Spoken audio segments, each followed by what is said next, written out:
to another episode of Boat in the Boord. My name is Frans and I'm building an Ian Utrecht GMO traditional dinghy. The hull of my dinghy has come so far now that the outside is ready to be coated. On the internet you can find a number of coating systems that are used in the shipping industry. After speaking a number of experts in experience and providers, the choice fell on the system of the IJssel coatings. Please keep in mind that the construction of my dinghy is in no way sponsored by the mentioned company or others.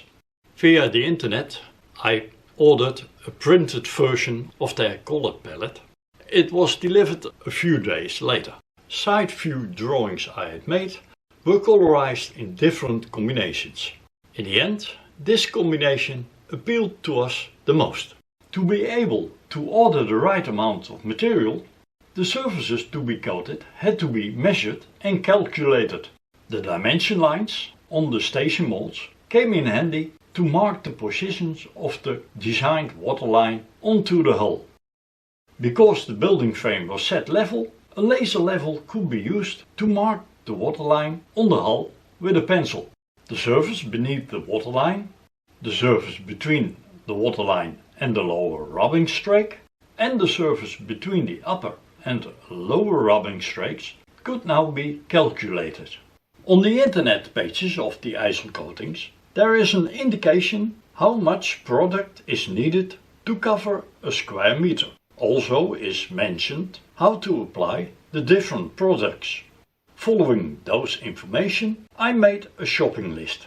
I placed the order by yard painting Lelystad, and within a few days the message came that everything was ready to be picked up.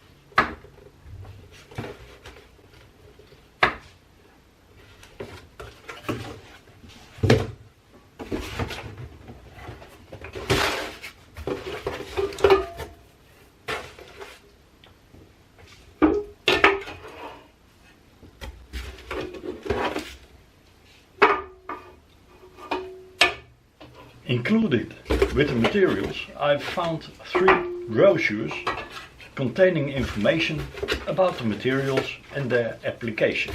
Having read this information and that on the internet pages of the provider, I gathered some more things that are needed, such as cleaning and degreasing agent, sandpaper in various grid sizes,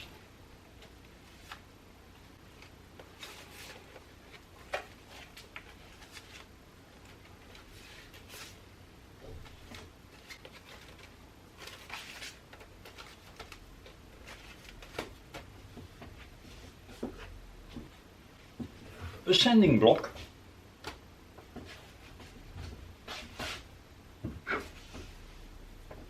duster,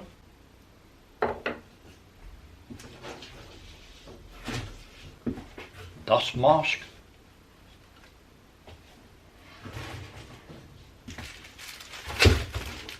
adhesive cloth,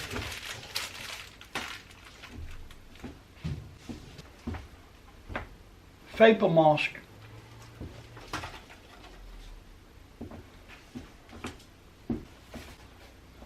gloves,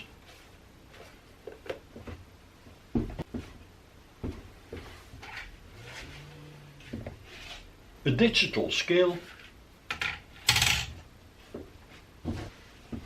mixing cups, stirring sticks, paint trays, brushes,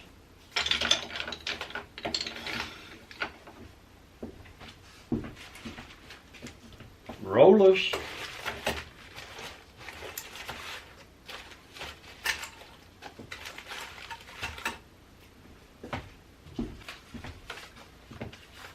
tape,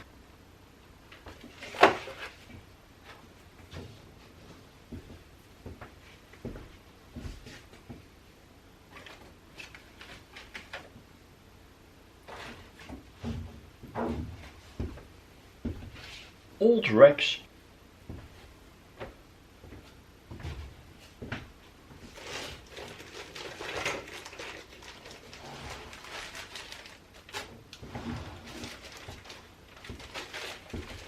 and cover plastic.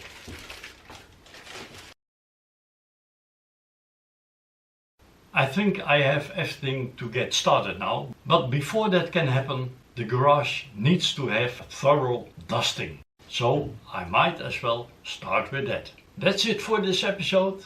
Hope you liked it. Thank you for watching and see you next time.